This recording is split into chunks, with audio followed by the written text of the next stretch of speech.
염려를 이기는 기도, 염려를 이기는 기도라는 제목으로 말씀을 전하겠습니다. 안 그래도 특세 기간이라고 했는데, 자, 오늘 말씀을 통해서 우리가 더욱더 기도에 힘을 내고 또 기도의 동기부여가 되는 시간이 되었으면 좋겠습니다. 며칠 전 신문에 여름철에 이혼 신청이 급증한다는 기사를 보게 되었습니다. 전문가들은 이 더위가 심리에 영향을 미쳐서 이혼 결심을 자극할 수 있다, 이렇게 분석합니다. 그래서 제가 이 기사를 보고 참 충격을 받았습니다. 이 여름철에는 뇌의 그 화학작용이 변화해서 감정이 더 격해지고 또 덥다 보니까 혼자 있고 싶은 독립적인 삶에 대한 갈망이 커지기 때문이라고 이렇게 말합니다. 더위가 뇌에 미치는 이 부정적인 영향을 최소화하려면 어떻게 될까요? 시원한 환경을 만드는 게 중요하다고 합니다. 우리 교회, 호산나 교회 오니까 굉장히 시설도 좋고 또 냉방 시설도 잘 된 것 같고, 여기서는 화낼 일이 없는 것 같아요. 너무 시원하니까 좋습니다. 그래서 절약하시는 분이 있어요. 에어컨을 트는 것을 아까워하시는 분이 있는데, 그러면 안 된다고 합니다. 에어컨을 아끼면은 이혼당할 수 있습니다. 제 아내는 더위를 많이 타는데, 제가 이 기사를 보고 이거를 보고 이제 이혼당하지 않으려면 전기 아끼지 않고 에어컨 세게 틀어야겠다, 이제 그런 생각을 했습니다. 사람은요, 여러분, 강한 것 같지만 사실은 약한 존재입니다. 온도 변화에 또 뇌에 영향을 미치고, 그리고 감정에 부정적인 영향을 주고, 온도에 따라서 작은 건데 그 온도의 변화에 따라서 사람이 예민해지고 심지어 분노하면서 이혼까지 결심하는 그런 모습이 사실 우리 인간의 연약한 모습입니다. 오늘 성경에서도 다윗의 연약한 모습을 보여줍니다. 다윗이 갑자기 이 적군 블레셋의 땅으로 망명합니다. 이번이 처음이 아니라 두 번째입니다. 21장에서 사무엘상 21장에서 사울이 추격하고 막 창을 찔려 하니까 두려워서 이 가드 왕 아기스에게로 피한 적이 있습니다. 그때 아기스 신하들이 바로 다윗을 알아보더니, 아니, 이 사람은 이스라엘에 사울은 천천히요, 다윗은 만만이라도 바로 그 사람이 아닌가, 바로 알아보는 겁니다. 그때 이 다윗이 두려워가지고 아기스 왕을 두려워하면서 연기를 하는데 아주 연기를 잘합니다. 연기상을 받을 정도예요.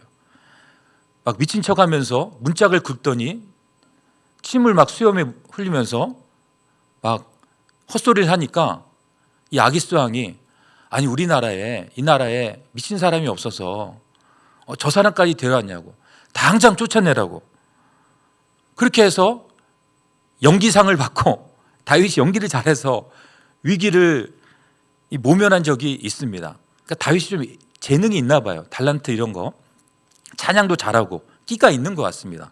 그거 쉽지 않은데 그 왕 앞에서 자기를 죽이려 하는 그런 사람 앞에서 연기를 한다는 것은 굉장히 재능이 있는 거죠. 그런데 이번에 또 블레셋 이 가드 왕 아기스에게로 피합니다. 이번에는 혼자 간 것이 아니라 600명의 사람들과 함께 찾아갔습니다. 여러분, 이스라엘 광야 잘 아시죠? 제가 알기로는 우리 목사님께서 그 사무엘상 공부했다고 제가 들었는데 맞나요? 그 광야에 보면은요, 이 광야 날씨가 보통이 아닙니다. 지금 우리나라 굉장히 덥잖아요.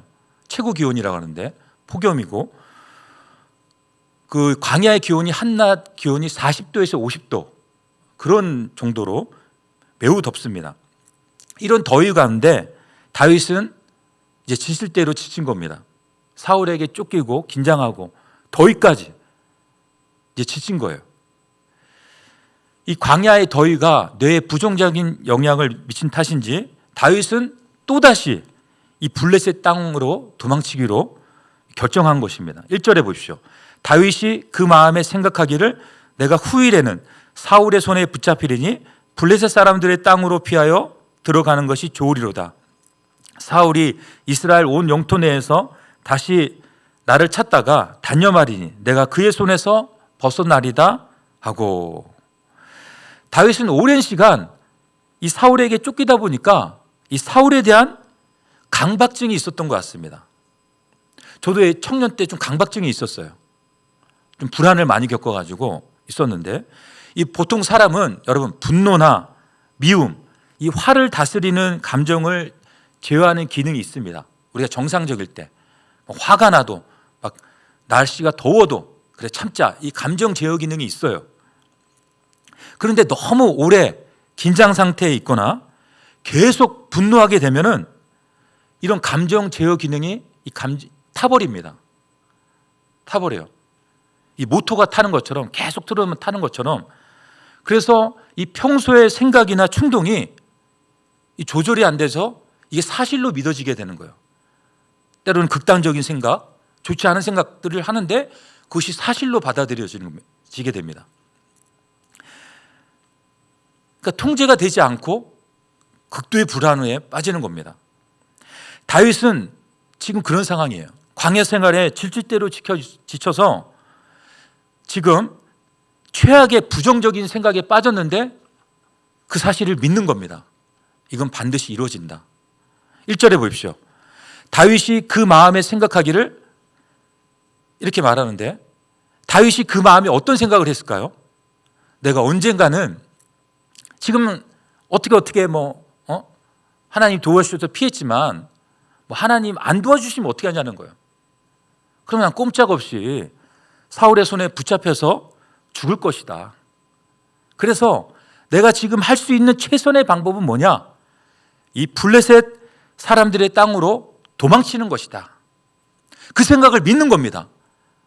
그러니까 다윗이 정상적이고 성령 충만하고 그러면은 그래도 하나님 지난번에 도와줬으니까 또 도와주실 거야. 그래, 믿음으로 견뎌보자 이러는데 지금 통제가 안 되는 겁니다. 그러면 내가 블레셋으로 도망치면 이 사울이 나를 찾기를 그만둘 것이고 나는 이제 그의 손에서 벗어나게 될 것이다. 이렇게 생각한 것입니다. 다윗은 지금까지 사울을 피해 도망치면서 하나님의 도우심과 은혜로 지금까지 잘 견뎌왔고 승리의 체험도 많이 했습니다. 다윗은 사울에게 쫓기는 가운데 어떤 일이 있었죠? 여러분 잘 아시죠? 사무엘상 24장, 26장. 사울을 2번이나 죽일 수 있는 기회가 있었지만 죽이지 않았습니다. 사울이 다윗을 잡는다고 막 출격해요. 군사 3,000명 이끌고. 근데 갑자기 배가 아픈 거예요. 생리현상이 나타나가지고 이제 굴에 들어가는데 그 굴이 누가 있어요? 다윗과 그의 사람들이 있는 겁니다. 그러니까 깜깜하니까 안 보이잖아요. 영화 우리 극장에 들어갈 때 갑자기 들어가면 안 보이잖아요. 그러니까 급한 마음에 막 배 아파가지고 딱 5% 해치고 아마 옷을 벗었던 것 같아요. 벗어놓고 변을 보는데 다윗이 부하가 하나님이 주신 찬스입니다. 이거 죽여야 됩니다. 그런데 다윗은 그래도 이 여호와의 기름 부음 받은 자, 하나님께서 택하신 이 기름 부음 받은 자 죽이면 안 된다라는 생각이 좀 들어가지고 옷깃만 베었는데 그것도 막 나중에 증거 삼으려고 자는데 양심의 가책을 느꼈죠. 또 한 번은 언제입니까? 또 사울이 군사 이끌고 안 쫓아온다고 했는데 또 쫓아오는 거예요. 또 쫓아가지고 이제 막 군사 진을 치고 있는데 자고 있는데 다윗이 군사와 가지고 이 물병과 창을 가져온 겁니다. 그때 또 부하가 다윗이요, 내가 2번도 아니고 1번에 찌르면 끝납니다. 그러면 우리 이렇게 고생 안 해도 됩니다. 이런 뜻을 말했더니 또 다윗이 그래도 여호와의 기름 부음 받은 자를 죽일 수 없다. 또 이렇게 살려줍니다. 그때마다 사울이 뭐라냐면 다윗 네가 원수를 만나면 살려주지 않는데 너는 원수를 살려주는구나. 너가 나보다 낫다. 너는 의로운 자다. 너는 반드시 왕이 될 것이다. 그리고 두 번째도 너가 반드시 승리할 것이다. 너는 복을 받을 것이다. 막 축복합니다. 여러분, 이거는 하나님의 음성입니다. 여러분, 우리가 믿음으로 직장 생활하고 믿음으로 원수를 대하면요, 하나님께서 그 원수의 입에서 하나님의 음성을 듣게 해요. 축복의 말을 듣게 합니다. 그리고 사울에게 거의 잡힐 뻔한 적이 있어요.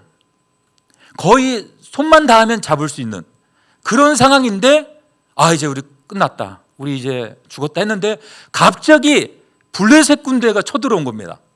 쳐들어와요. 그러니까 이스라엘 왕으로서 블레셋 그 사울이 그거 이제 전쟁하러 나가면서 잡을 수 있는데 사울을, 다윗을 놔두고 갑니다. 그때 다윗이 뭐라고 하냐면 그곳을 셀라하마는 곳, 불리의 바위. 하나님께서 이 사울과 우리 나를 분리시켜 주셨다, 구원해 주셨다, 건져 주셨다, 셀라하마는 곳. 이런 아주 놀라운 구원의 체험도 했습니다. 그러니까 사울이 막 3,000명의 군사를 이끌고 아무리 추적해도 하나님의 보호하심 아래서 하나님의 손이 더 크니까 절대 잡을 수 없다. 나는 하나님 안에서 안전하다. 나는 생명싸기 안에 있다. 이런 경험을 했습니다.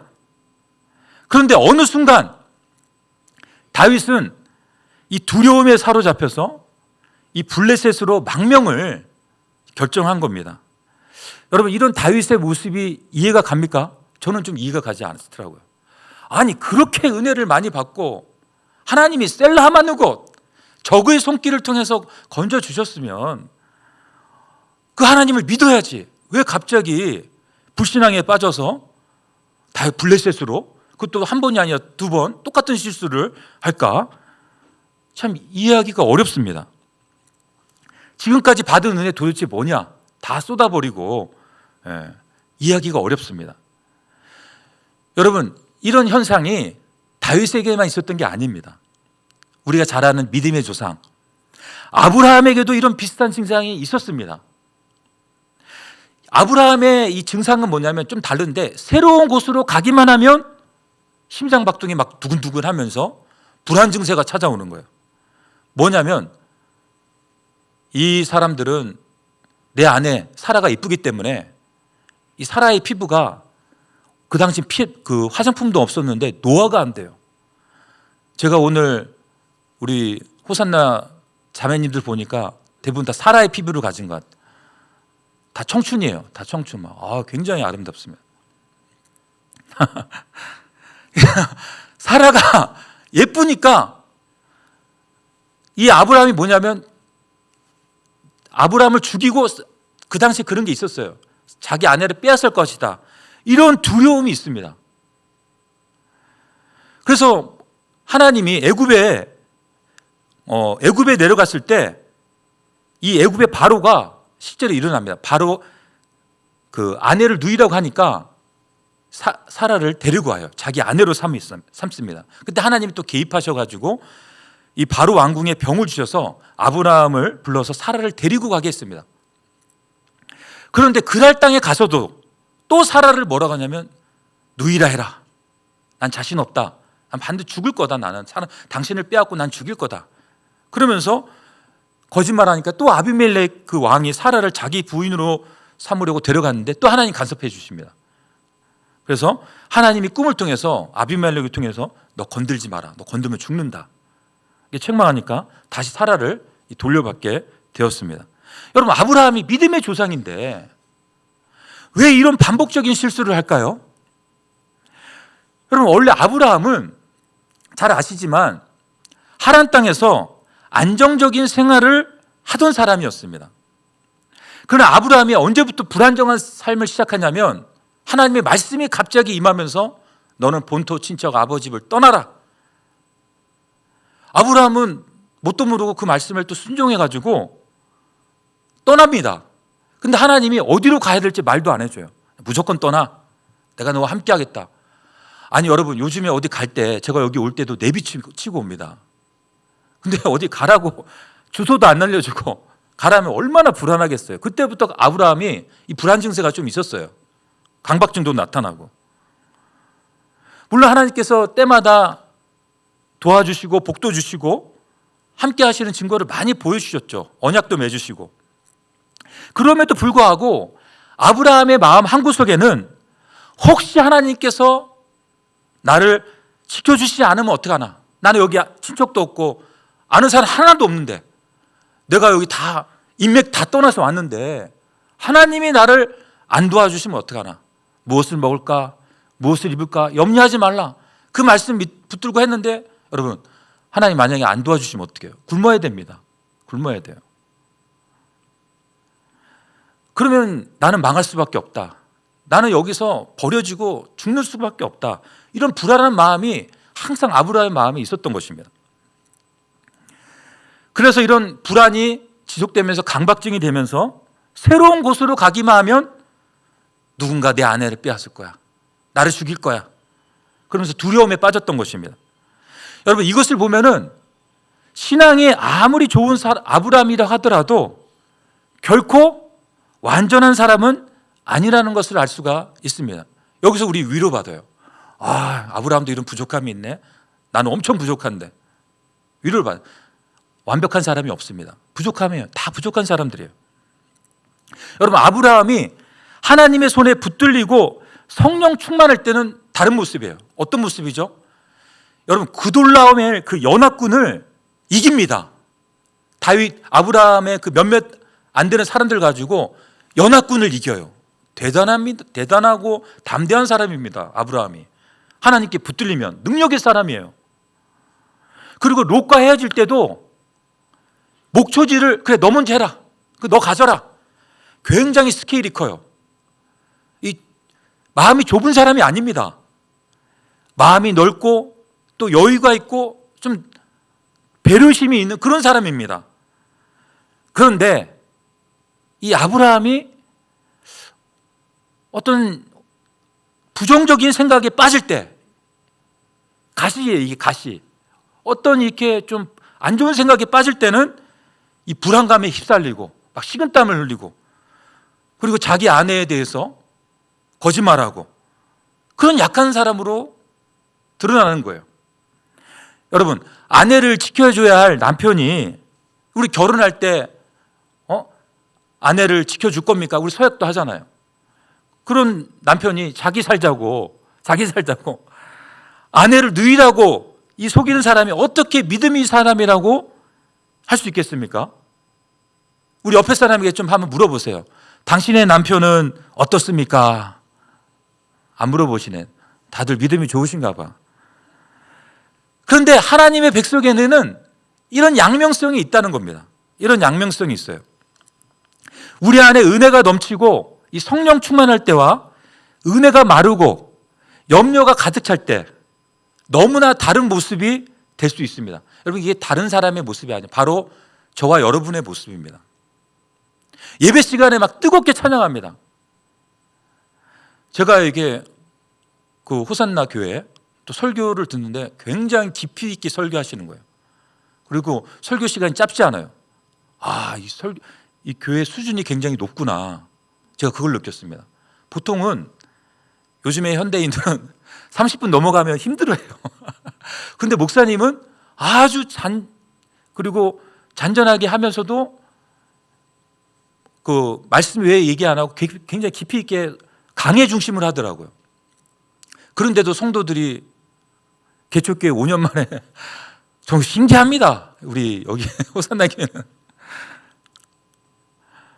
그러니까 예배 시간에 막 은혜 받고 눈물 흘리고 그런데 담대하죠. 그런 모습이 막 죽으면 죽으리라.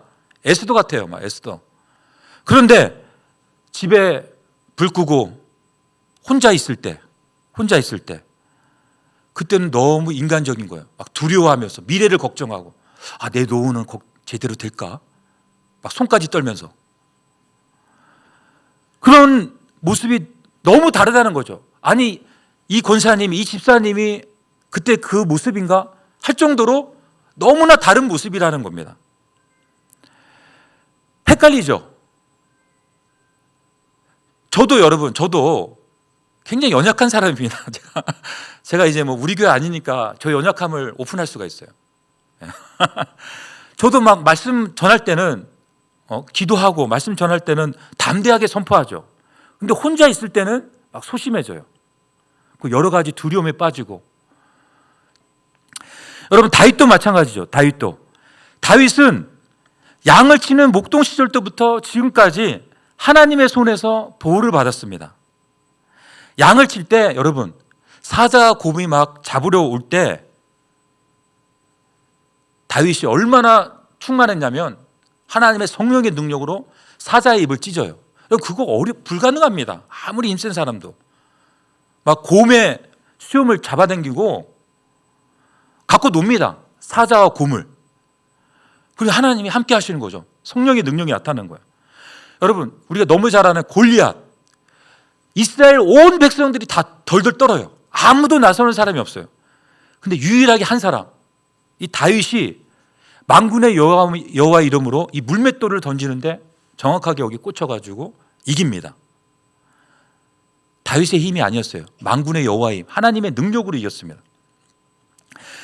사울을 피해 광야에 와서도 하나님의 도우시는 손길을 통해서 뭘 깨달았냐면, 하나님의 손이 사울의 손보다 훨씬 크구나. 하나님의 생명싸개 안에 있구나. 사울의 손 절대 나를 건드리지 못해. 이런 것들을 많이 경험했습니다. 그런데 어느 순간 다윗이 어떤 생각할 시간이 많았나 봐요. 조용히 생각해 보니까 갑자기 두려움이 엄습하면서 사울의 손이, 여러분, 염려가 찾아올 때 문제가 굉장히 커 보여요. 우리 성령 충만하고 은혜 충만하면 하나님이 커 보이고 문제가 작아 보이는데 갑자기 인간적인 생각에 빠지다 보니까 염려와 두려움에 빠지더니 사울의 손이 막 엄청 크게 보인 거예요. 저 손이 나를 잡아서 찢어 죽일 거다. 그러니까 불안에 떨면서 최악의 생각까지 하게 된 것입니다. 너무 다른 모습이죠. 사울이 은혜 받은 모습과 인간적인 생각을 할 때 너무 다른 모습이라는 거예요. 여러분, 다윗은 왜 과거의 은혜를 이렇게 다 잊어버리고 이런 의심에 빠지게 되었을까요? 잘못된 생각 때문에 그렇습니다. 생각이 문제였어요. 그 마음에 생각하기를. 여러분, 그리스도인은 눈에 보이지 않는 영적 전쟁이 있습니다. 영적 전쟁은 어디에서 일어나느냐? 여러분 잘 아시죠? 우리의 생각에서 벌어집니다. 가장 치열한 영적 전쟁의 장소가 어디냐? 눈에 보이지 않는 우리의 생각에서 벌어집니다. 성령의 생각과 이 마귀의 생각이 치열하게 싸우는 곳이에요. 여러분, 사람은요, 생각하는 대로 행동합니다. 행동은 생각의 결과라는 말이 있어요. 내가 어떻게 생각하는가가 나의 정체성입니다. 그리고 우리는 생각하는 대로 삽니다. 그래서 어떻게든지 마귀는 우리의 생각을 공격해서 우리의 생각을 점령하려고 합니다. 생각을 점령하면 다 잡은 거예요. 그건 마귀에게 손에 잡힌 겁니다. 그 사람은 그때부터 사단이 시키는 대로예요. 사단이 어떻게 시킬까요? 죄 짓고, 나쁜 짓 하고, 미워하고, 싸우고, 그때부터 타락하기 시작합니다. 생각을 통해서. 예전에는 그 사람이 참 예쁘게 보이고 좋았어요. 근데 마귀가 주는 생각하면 괜히 섭섭하고 미워지고 예전에 나한테 못된 거 막 기억하고 원수가 되는 거예요. 원수가. 그래서 여러분, 생각을 지키는 것이 무엇보다 중요합니다. 사람의 생각은요, 하나님이 주시는 생각과 세상과 이 사탄이 주는 생각이 있습니다. 그래서 자기 생각이 어디서 비롯되는 것을 아는 것이 너무나 중요해요. 그래서 로마서 8장에 아주 유명한 말씀이 있죠. 육신을 따르는 자는 육신의 일을, 영을 따르는 자는 영의 일을 생각하느니 육신의 생각은 사망이요 영의 생각은 생명과 평안이니라. 마귀는 우리에게 육신의 생각을 합니다. 육신의 생각을 하고, 성령님은, 우리가 예수를 믿을 때 성령님이 우리한테 내주하시잖아요. 성령님은 영의 일을 생각하게 합니다. 마귀는 사람의 마음에 수많은 생각을 집어넣는데요, 어두운 생각, 부정적인 생각, 음란한 생각 막 집어넣으려고 합니다. 그 생각을 딱 잡으면 안 돼요. 떨쳐버려야 돼요. 그래서 여러분, 생각을 지키는 것이 마음을 지키는 것입니다. 그런 생각이 떠오를 때 그거를 내가 잡으면 어떻게 될까요? 마음에 담으면 거기서 일이 벌어지는 겁니다. 그래서 우리가 너무나 잘 아는 잠언 말씀이 있죠. 모든 지킬 만한 것 중에 더욱 내 마음을 지키라. 생명의 근원이 이에서 남으니라. 마음을 어떻게 지킵니까, 여러분? 생각을 지키는 데서 오는 거예요. 이 생각이 마음에게 딱 정착되면 일이 벌어지는 겁니다. 여러분, 3년 동안 예수님과 함께 지낸 이 제자가 어떻게 예수님을 팔 수 있을까요? 저는 참 신기했어요. 가룟 유다가 이해가 안 갔습니다. 수많은 말씀을 들었죠. 여러분, 예수님의 육성의 설교를 들었어요. 예수님보다 설교 잘하는 사람 있어요? 하나님의 음성입니다. 하나님의 말씀이에요. 그리고 오병이어의 기적, 수많은 환자들 치료되는 걸 봤습니다. 직접 봤어요. 그리고 귀신이 떠나는 것을 봤습니다. 목격했어요. 벌벌 떨면서 군대 귀신 떠나고. 근데 그거를 수많은 이걸 체험한 이 제자가 어떻게 예수님을 배신할 수 있을까요? 그 이유는 하나예요. 생각을 지키지 못해서 그렇다. 성경은 말합니다. 성경은 뭐라고 요한복음에 말하냐면, 마귀가 가룟 유다의 마음에 예수를 팔 생각을 집어넣었다는 겁니다. 여러분, 생각을 지키지 못하면 가룟 유다처럼 예수님을 팔 수 있어요. 아무리 은혜를 받아도 막 눈물 흘리고 콧물 흘리고 막 성령 체험하고. 여러분, 가룟 유다 더 많은 은혜 체험했습니다. 그런데 생각을 지키지 못하면 어떻게 돼요? 마귀가 주는 생각을 품으면, 마음에 담으면 이제 그때부터 마귀가 시키는 종이 될 수가 있습니다. 마귀의 도구가 돼요. 하나님의 의의 무기가 아니라 죄의 무기가 될 수가 있다는 것입니다. 그렇다면 우리가, 여러분, 생각을 지키기 위해서 어떻게 해야 될까요? 너무 중요하죠. 근데 우리가 너무나 많이 들은 말씀이에요. 생각을 지키기 위해서 어려운 방법이 아니에요. 첫 번째, 하나님의 말씀을 담아야 돼요. 하나님의 말씀을 묵상해야 됩니다. 하나님의 말씀을 묵상하는 것은 우리 자신의 이 그릇을 깨끗하게 하는 거예요. 어떻게 깨끗하냐? 마귀가 자꾸 집어넣으려고 했던 이 거짓된 생각, 이 부정적인 생각이 자꾸 막 마음에 생각에 겉돌거든요. 그리고 좋지 않은 거 본 거, 또 막 드라마 본 거, 또 잘못된 이 세상의 가치관들, 타락한 문화들이 막 이렇게 알게 모르게 들어와요. 그래서 나의 어떤 내 마음에 내 생각을 장악해서 다스리려고 할 때 하나님의 말씀을 묵상하면 어떻게 되냐면 그것들이 이렇게 싹 물러갑니다. 생각을 올곧게 해줘요. 어떻게 올곧게 되냐면 참되고 경건하고 정결하고 옳은 것을 생각하게 합니다. 이 하나님의 말씀은, 성경은 그 캐논입니다. 캐논이라는 뜻이에요. 이 캐논이 뭐냐면 기준이에요. 이 기준이 싹 들어오면서 이 성경적인 가치관으로서 옳은 것, 정결한 것, 거룩한 것으로 이렇게 딱 생각이 바뀌게 되는 거예요. 그리고 두 번째로, 생각을 지키는 두 번째 방법, 지금 우리가 하고 있는 거예요. 특세. 여러분, 특세 잘 나오시길 축복합니다. 부르짖어야 돼요. 부르짖어야 돼요. 기도입니다. 기도. 그래서 우리가 너무나 잘 아는 빌립보서 4장 6절 말씀, 아무것도 염려하지 말고 다만 모든 일에 기도와 간구로 너희 구할 것을 감사함으로 하나님께 아뢰라. 그리하면 모든 지각에 뛰어난 하나님의 평강이, 그 뒤에 뭐예요? 그리스도 예수 안에서 너희 마음과 생각을 지키시리라.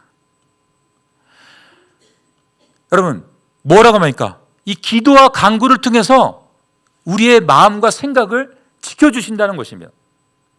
마귀가 주는 생각, 타락한 이 세상의 문화의 생각들, 잘못된 가치관 지켜줘요.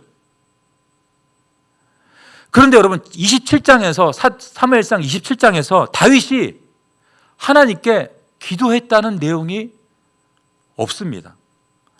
이건 다윗의 원래 모습이 아니에요. 다윗이 어떤 사람입니까?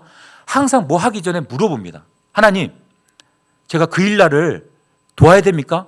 지금 그 일날 사람들이 어려움을 당했는데 블레셋이 쏘들어오고 하나님이 가서 도와라.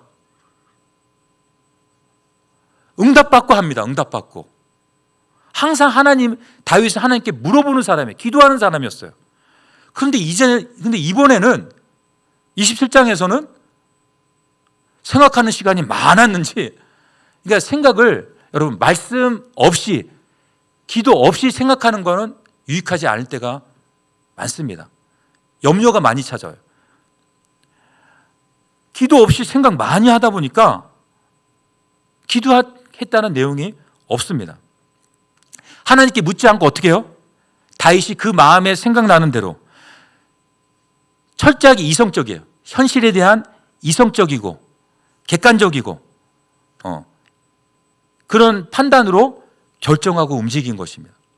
인간적으로 볼 때는 이게 지혜로워 볼 수 있어요. 다윗이 기도를 멈추고 인간적인 생각을 하게 했을 때 전에는 하나님의 손이 크게 보이는데 이제는 사울의 손이 크게 느껴지면서 두려움과 염려에 잠식이 된 겁니다. 이게 참 무섭습니다. 다윗은 기도하지 않으므로 어떻게 해요? 자신의 마음과 생각을 지키지 못한 것입니다. 나는 반드시 사울의 손에 붙잡혀 죽을 것이다. 지금 일어나지도 않을 최악의 상황을 생각하면서 두려움과 절망에 빠지게 되었어요. 여러분, 그런 말 들어보셨죠? 우리가 염려하는 대부분의 일은 일어나지 않을 것을 염려한다고 그래요. 이런 부정적인 생각이 어떻게 행동으로, 이 블레셋으로 망명하는 행동으로 나타나는 것입니다. 아무것도 염려하지 말라고 했는데 다윗은 염려하면서 인간적인 방법을 찾았습니다. 여러분, 성경은 우리가 기도하고 간구할 때 하나님의 평강이 우리의 마음과 생각을 지켜주신다고 말씀하는데 여기서 생각해 볼 것은 뭐냐면 기도와 간구입니다. 기도와 간구. 여러분, 왜 같은 기도를 이렇게 기도와 간구로 다르게 표현했을까요?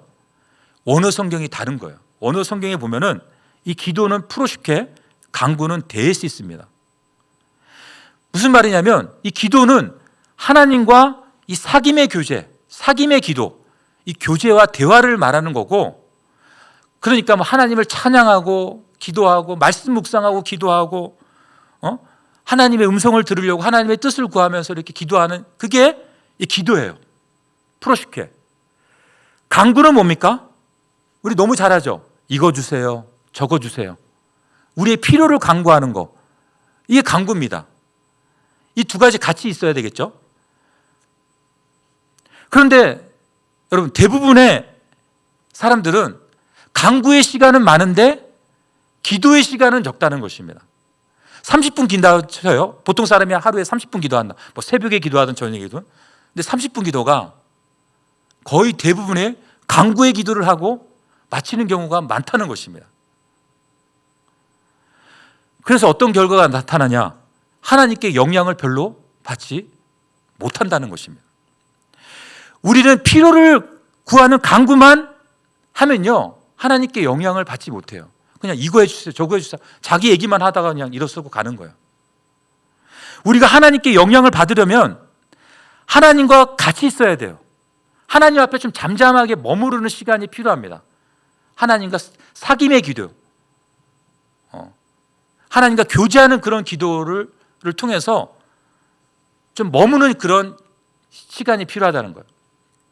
여러분, 우리가 음식점에서 특히 청국장 같은 데 먹으면 뭐 먹은지 바로 티납니다.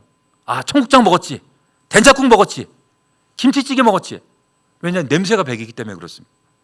마찬가지로 하나님 앞에 머물면서 교제하고 대화하고 말씀을 묵상하고 찬양하면서 간구, 어떤 내 필요만이 아니라 그냥 하나님이 좋고 하나님을 찬양하고 하나님 앞에 잠잠히 말씀을 묵상하면서 하나님의 뜻을 구하고 그러면 어떻게 됩니까? 하나님의 냄새가 딱 배깁니다. 냄새가 배돼요. 그리고 하나님의 선하시고 온전한 뜻이 무엇인지 분별하게 되고 하나님의 영향을 받게 돼요. 그게 뭐라냐면 거룩한 영향력을 받게 되게 됩니다. 그러면서 사람이 거룩해지는 거예요. 이건 사귐의 기도를 통해서. 이런 기도를 통해서 어떻게 될까요? 마음에 힘이 생기면서 하나님의 신뢰에 대한 그 신뢰가 높아져요. 이런 사귐의 기도가 오래될수록, 깊어질수록 어떻게 될까요? 하나님을 사랑하게 되고 하나님이 나와 함께 하시고 하나님이 나를 지켜주신다는 그런 믿음의 확신이 생기면서 어떻게 될까요? 염려를 이겨낼 수가 있는 겁니다. 간구 기도가까지는 안 돼요. 여러분 4, 5년 전에 어떤 조사에 따르면 개척교회가 매년 한 3천, 4천 개 정도 설립된다고 합니다. 4, 5년 전에. 그중에 한 1% 정도만 자립에 성공한다고 그래요. 그러니까 성공 확률이 한 0.4%가 됩니다. 그나마 살아남은 교회도 70, 80%가 미자립 교회고 그리고 60% 교회는 교회 학교가 아예 없다고 합니다.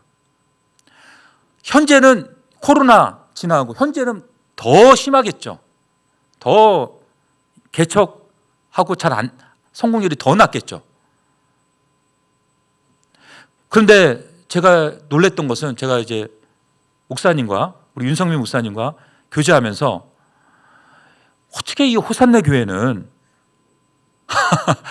코로나 시기를 돌파하고 자립은 물론 이 성도들이나 이 교회 학교까지 성장하고 부흥하고 있냐. 제가 한번 꼭 와봐야겠다. 제가 오늘 왔네요. 하나님이 제 기도를 들어주셨나? 제가 오게 됐습니다. 이건 기적이죠. 기적이죠. 여러분, 저는 이런 기적이 어떻게 일어났을까 한번 생각해 봤습니다. 제가 우리 아까 목사님 말씀하셨지만 제자훈련 그곳에서 룸메이트로서 목사님과 같은 방을 썼는데 목사님 굉장히 성실하세요. 굉장히 성실하시고 꼼꼼하고 그리고 완벽주의적인 부분이 있는 것처럼 보였습니다. 굉장히 치밀하시고 그리고 설교 준비도 막 밤도 자주 새신다고 그래요. 그런데 여러분 개척하고 사람이 없을 때는 어땠을까요? 아마 더 많은 밤을 새고 더 많은 일을 하지 않았나 하는 생각이 듭니다. 그리고 교회를 개척한 초기에는 사람이 없었을 텐데 그때 목사님의 마음이 어땠을까? 이게 중요해요. 이게 핵심입니다. 지금은 뭐 많이 알려져 가지고 사람들도 있기 때문에 뭐 이제 사람들도 막 이제 오긴 하는데 개척 초기에는 어떠냐는 거예요. 그때는 사람이 없었잖아요. 그때는 아마 염려가 굉장히 많았을 거예요. 그렇죠, 여러분? 목사님, 그렇죠? 네. 하루하루가 불안하고 두렵고, 제 생각이에요. 두렵고, 혹시 이거 막 내가 실패하는 거 아닌가? 내가 잘못한 거 아닌가? 지금 내가 이거 제대로 가고 있나? 그런 염려가 막 몰려오면서 숨이 막혔을 것 같아요. 숨도 못 쉬고, 막 호흡도 안 될 것 같고. 그런 숨이 막히는 불안과 염려가 찾아갔을 때 그 목사님은 어떻게 이겨냈을까? 아마 제 생각에는 과거에 나에게 베푸신 은혜와 하나님의 말씀을 계속 묵상하면서 지금까지 인도하신 하나님의 손길을 계속 생각하고 기도하면서 마음에 힘이 생기지 않았나. 마음에 힘이 생기면서 하나님이 나와 함께 하신다는 그런 확신이 생겼을 것입니다. 그 힘으로 어떻게 해요? 염려를 이기고 하나님이 도와줄 것이라는 믿음과 확신을 생기면서 오늘의 자리까지 이르게 되어지지 않았나 하는 생각을 하게 되었습니다. 간구의 기도만 가지고는 안 된다는 거예요. 여러분, 만약에 목사님이 교회를 부흥시켜 주십시오, 사람 채워 주십시오, 그 기도만 했다면 못 버팁니다. 불안해가지고. 그런데 어떻게 해요? 하나님과 이 사귐의 기도, 하나님을 잠잠히 묵상하고 시편 23편의 말씀을 묵상하면서 하나님 이제까지 나를 지켜주시고 함께 하셨던, 그리고 찬양하고 기도하면서 하나님과 더 깊은 만남의 자리로 가는 거예요. 그때 하나님이 딱 붙들면서 어때요? 내가 너와 함께 하겠다, 내가 너를 지켜주겠다, 그런 확신이 생기기 때문에 견딘 겁니다. 여러분, 염려가 많고 불안이 많은 분들은 반드시 기억하시기 바랍니다. 이제 특세하잖아요. 간구 기도하는 거 좋아요. 뭐 좋은 겁니다. 그런데 간구만 해서는 안 됩니다. 30분 기도하는데 30분 간구만 하고 딱 일어서고 하나님 땡큐 하고 가면 안 돼요. 하나님께 요청하는 간구만으로는 고난을 이길 수 없고 염려를 이길 수가 없습니다. 이 사귐의 기도, 이 기도하는 시간이 반드시 필요합니다. 하나님과 교제하고 대화하고 말씀을 묵상하는 거예요. 그리고 하나님의 뜻을 구하고 그런 시간을 가지는 겁니다. 요즘 건강을 위해서 운동하시는 분들이 많은데요, 육신의 건강도 중요하지만 영혼의 건강을 위해서 시간을 써야 합니다. 여러분, 만약에 힘들고 귀찮다고 운동하지 않으면 어떻게 될까요? 40대, 50대, 60대 가면요 성인병 걸려요. 고혈압, 고지혈, 당뇨, 심혈관 질환, 이런 질병에 걸리지 않으려면 하기 싫어도 운동해야 돼요. 여기 동탄 호수 있잖아요. 호수 막 돌아야 되면. 우리 영혼도 마찬가지예요. 우리 영혼도 경건의 훈련을 하지 않으면 이 영혼의 성인병이 걸리는데, 대표적인 영혼의 성인병이 뭐냐면 염려입니다. 이 염려 때문에 수많은 믿음의 사람이 쓰러졌어요. 그렇게 성령 충만하고 죽으면 죽으리라, 교회를 위해서 충성 봉사하고, 근데 어느 순간 이 성인병, 영혼의 질병, 딱 죽음의 사자가 찾아가지고 염려에 탁 쓰러지는 거예요. 어느 순간 안 보여요. 왜 안 보입니까 했더니 노후가 걱정돼가지고, 돈이 없어가지고 내가 이럴 때가 아니라 돈 벌러 가야 됩니다. 그러면서 믿음의 사람들이 탁탁 쓰러지는 겁니다. 그래서 이런 시간이 없으면 염려를 통해서 부정적인 생각, 나쁜 생각, 육신의 생각이 들어오면서 영적 침체에 빠지게 되는 것입니다. 그래서 우리는 어떻게 해야 되죠? 하나님의 말씀을 묵상하면서 성령이 주시는 생각을 품어야 됩니다. 생각을 지켜야 돼요. 그리고 육신의 생각이 사라지고 영의 생각이 들 때까지 기도해야 됩니다. 내가 자꾸 내 생각에 염려가 많다, 육신의 생각이 계속 든다, 좋지 않은 생각이 든다, 그 생각이 지워질 때까지 기도해야 된다는 거예요. 어떤 분은 마음에 염려가 올 때마다 시편 23편을 묵상하면서 기도했다고 합니다. 시편 23편을 한 수십 번 암송하면서 여호와는 나의 목자시니, 그랬더니 마음에 힘이 생기면서 정말 사람의 힘으로 감당할 수 없는 그 고난과 문제를 이겨냈다는 거예요. 마음에 힘이 생기니까, 확신이 생기니까 하나님이 나와 함께 하신다, 믿음이 생겨서 이겨냈습니다. 우리도 염려가 찾아올 때 말씀 붙들고 기도하면서 또 찬양하면서 고난과 어려움을 이겨내시기를 축복합니다. 여러분, 하나님이 우리를 향한 생각은 무엇일까요? 예레미야 29장 11절에 보면은 여호와의 말씀이니라, 너희를 향한 나의 생각을 내가 아나니 평안이요 재앙이 아니니라, 너희에게 미래와 희망을 주는 것이니라. 하나님이 우리를 향한 생각은 뭐라고요? 평안이요, 우리에게 미래와 희망을 주는 생각이라는 것입니다. 이 생각을 붙들어야 돼요. 이 생각, 하나님이 주시는 미래와 희망을 붙들 때까지 간구도 하고 이 기도를 해야 돼요. 사귐의 기도, 말씀을 묵상하고 나아가면 기도해야 됩니다. 그런데 다윗이 기도하지 않고 인간적인 생각, 현실적인 생각으로 선택했을 때 결과는 어떻죠? 4절 한번 보십시오. 4절에 다윗이 가드에 도망한 것을 어떤 사람이 사울에게 전하며 사울이 다시는 그를 수색하지 아니하니라. 다윗이 인간적인 방법으로 했는데 다윗이 의도했던 대로 사울은 다윗을 더 이상 추적하지 않았습니다. 그리고 평안하게 살 수 있는 성읍도 구하여 얻게 됩니다. 5절 6절 한번 보십시오.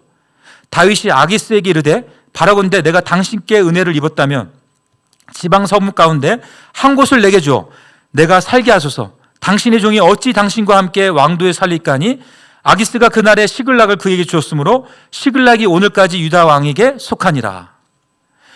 이제 다윗은 아기스 왕이 제공한 시글락에서 더 이상 광야에서 도망치며 살지 않고 굴에 살지 않고 발 뻗고 평안하게 살 수 있게 되었습니다. 광야가 아니라 넓고 편한 집에서 살 수 있게 되었습니다.